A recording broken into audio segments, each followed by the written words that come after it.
about Arizona until now. Tonight, there is new reporting that Jack Smith's office has subpoenaed the office of the top election official in the state as part of his investigation into efforts to overturn the 2020 election results. The Arizona Republic is reporting that this subpoena came as recently as May, and it was seeking information on two lawsuits, one from the Trump campaign and another from the former Arizona Republican Party chair, Kelly Ward, that alleged fraud and errors in the election results.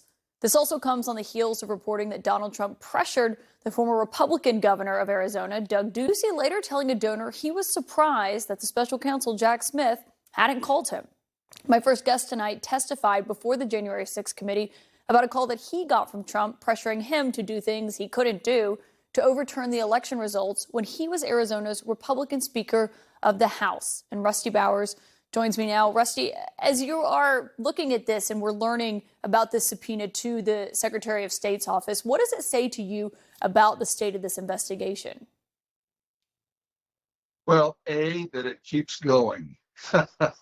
And, it appears that a justice, whatever that means on any given issue in America, grinds on.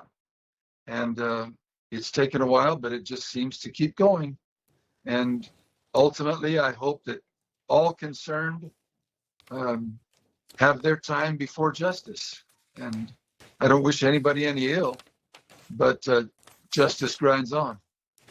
Have their time before justice. I mean, we're hearing about Trump also pressuring the governor of your state at the time. You also got a call from Trump around that time pressuring you directly. Had you ever heard about this call with Trump and Governor Ducey? I mean, what do you make of how wide-ranging the pressure campaign was in your home state?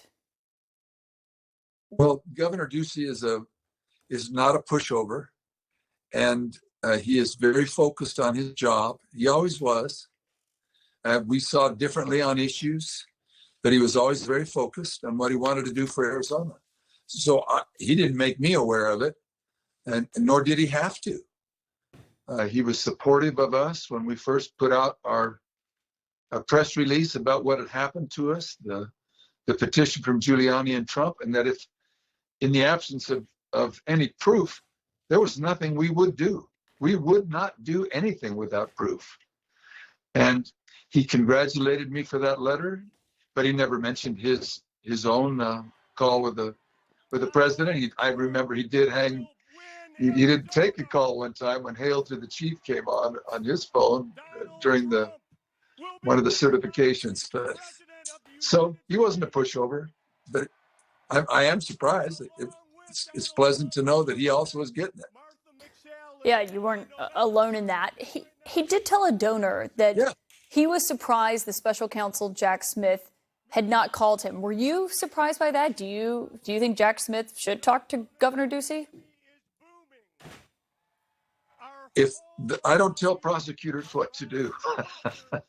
If he feels that there's information that former Governor Ducey has, I definitely think he should ask him. If it's pertinent information, he should ask. I'm not opposed to him asking. He doesn't ask me for opinions. You are. Yes, but have you been? Rusty, have you? We talked about your call with Trump and with Giuliani, as you just mentioned there. They were both on that phone call. Have you been subpoenaed by the special counsel? That's a great question. I'm hesitant to talk about any subpoenas, etc., but I have been interviewed by the FBI. In the January 6th investigation? In the effort to overturn the election results. Correct. It was 4 hours of a discussion that they had with me. Very professional. When was that interview? It was a couple of months ago, 3 months ago. About the same time frame, actually. Can you tell us what you talked about? I mean, this is news. We did not know that you had spoken to Jack Smith's team. Can you talk about what you offered to them? What information? I offered them nothing new. They seemed to have a good grasp on all of the testimony that I had given and all of the interviews that I had given to the Arizona Republic and people from the Washington Post. They were very aware of the January 6th committee testimony that I gave. There may have been something that I said that was of interest, but I don't remember anything standing out that had not been mentioned before. Did you turn over any documents to them? That I don't remember. I know I gave a lot of documents to my attorney, and I still have a lot of documents, but I don't know if they're important or not. I have the proof, whatever that meant. That was the proof that I'd asked for, but it was hardly the proof that I sought. What kind of documents was it? Emails, text messages, phone records, anything like that? The players with the Trump administration I want the names of all of the illegal aliens. I want the names of all of the dead people. I want the names of all of the service people who had their documents stolen, et cetera, et cetera, et cetera.